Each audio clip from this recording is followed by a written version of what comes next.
Hey guys, Tish over here. How you doing today? Astral Pack 6, the cards, the announcement. Vexicus, Cyber Knight, all those lovely ladies have already basically made a video about it, but I want to go through it myself and have my own percent, how I want to see it, because I haven't actually bothered to look for the whole thing, so to me it's nice and fresh, and I'd like to talk about it. Of course, feel free to exit now if you want to go and just have a look at it. But we're going to go through this to some speed, but we're going to go through it. So, the ultimate rares are Tour Guide, Big Eye, Trap Chicks, Trap Hole Nightmare. But all three fantastic. Number 11 Big Eye is kind of fallen out of favour now, but an ultimate rare Big Eye would be pretty beautiful. So I'm not going to say no to that. I mean, it's so much better than what it could be. So I think all three of them is really solid. Tour Guide being an ultimate rare is something that people have been asking for ages. Hopefully it will bring down the price of First Ed Secrets, because they're still going for like 25 each, which is really, really annoying. So hopefully this ultimate rare will be the brand new higher rarity that people will be going for, but we don't know that, so, you know. Super rares. Trap Chicks Momelio goes with the ultimate rare Trap Hole Nightmare. Super rare Momelio is fantastic. Hopefully it doesn't look like a sticker, but you know, you can't say that, you can't see that until you see it, so hopefully it's good. It's a really decent card. It obviously dominated a format back when Hat was the thing, so you know, it makes sense. The two dragon, level 4 dragon, Chaos Dragons, really decent, both really good in Chaos Shadows. Very annoying when they banish Eclipse Wife and get back Dark Arm Dragon, BLS and all that stuff, and that's really annoying, isn't it? So yeah, you can understand why they probably reprinted this, and that's good. So super heavy Samurai Big Benkei. People go and fetch this with Giant Rat. It's so annoying. You attack into Giant Rat and then they get this and it's 35 and then they attack applying 3500 damage. It's so frustrating. So it's a really decent card to reprint. It's a very, very good card for the archetype. Shadow Beast, that's good, but since you made every other card that's Shadow common or rare, why Shadow Beast? Why not just like the other ones? So if there is another Astral pack after this, which I don't know if there would be, I don't know what it would be called, Arc 5 pack, something like that, Yuya pack, that would have the other Shadows, I assume, so expect this card to prelude the other ones that will come up in the future, especially Shadow Dragon, because that card is one of the cards I want to have reprinted. Underworld Fighter Balmung, yeah, it's okay, it doesn't really do anything. You can send this for Aqua Mirror in Niklos, but realistically you're going to be sending Herald of Arclight. This card won't do anything for you.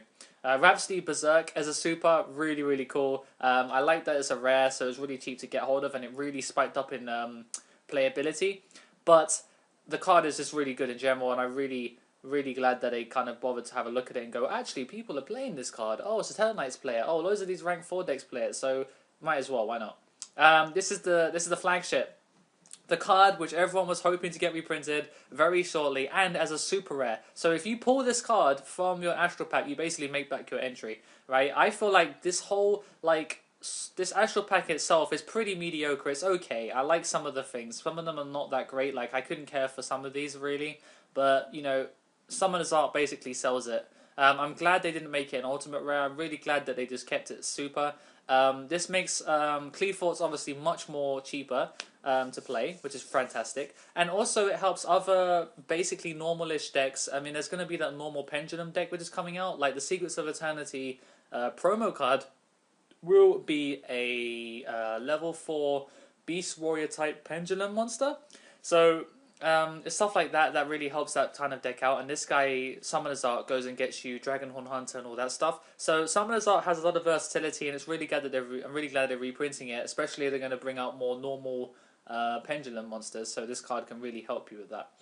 Bujin Carnation, basically helping a deck which doesn't really need much. Obviously every other Bujin card has been reprinted now, and of course Bujins are no longer in favour anymore. No one ever bothers to play them because they're linear and boring and helmet, and they're really slow now compared to what you can do with a good deck. So Bujin Carnation is nice that they're getting a reprint. It's just to benefit the people that still play it, but Konami is not facilitating the deck coming back in any other way, shape or form, so Bujin Carnation is okay.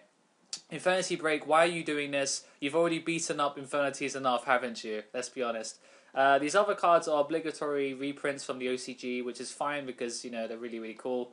You can't argue with those. Obviously, it's just a common, but if these were supers, then obviously we have something to talk about. King of the Skull Servants, which is really cool because they're bringing out more support for it. That's fine. Vanity's Fiend. Oh, I love that common reprint. So good. So good, so good. I'm really, really glad they reprinted this.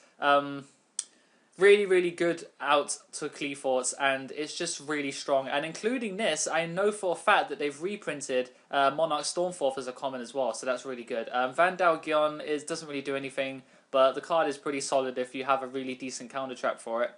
You can swing the tempo of the board control in your favour if you go that way, but it doesn't. It's kind of situational at best, you know. Machina Fortress, yeah, whatever. I mean, it's been reprinted like 50, 100 times.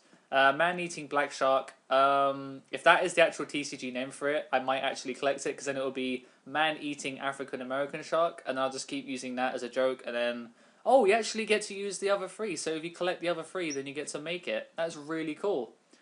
That's really, really cool. I like that. Okay, Madolche Queen Chorimisu, that's great, but this card was not the card that everyone's been trying to get. For Madolches, if you actually want to collect the deck, the biggest card would be Angeli. So you could have made that an ultimate if you wanted to.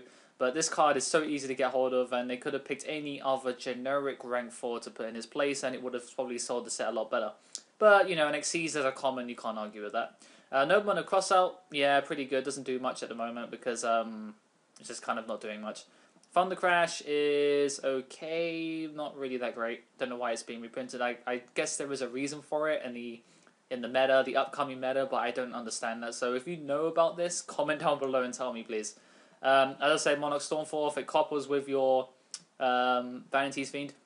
If you seriously pull both of those in the same pack, then you can just go and leave the venue right now and just go home and just go to bed because you're done. You know, it's just like, I'm done, I've won this game, it's done. So, Ceasefire, why is this here? Semi-limited. Okay, so semi-limited Ceasefire. That's cool.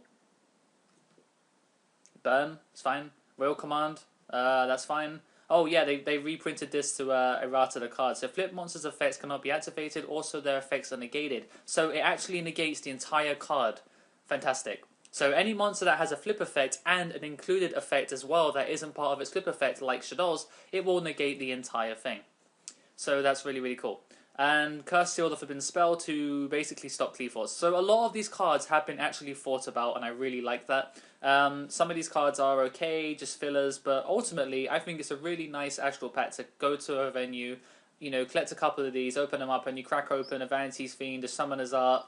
You know, you can get some really good packs out of this, and I think it's really, really solid. Of course, you can't go and buy these yourself, but what can you do? So anyway, thanks for watching, guys, and I hope to hear your comments down below about this Astral Pack 6, if you think it's the best one yet, if you think what could be improved, what you were hoping to see. Love to hear your thoughts on it, and I will see you in a couple of hours, because I have a video coming up quite shortly. So thanks for watching, guys, and until next time, the Thetcglover is out.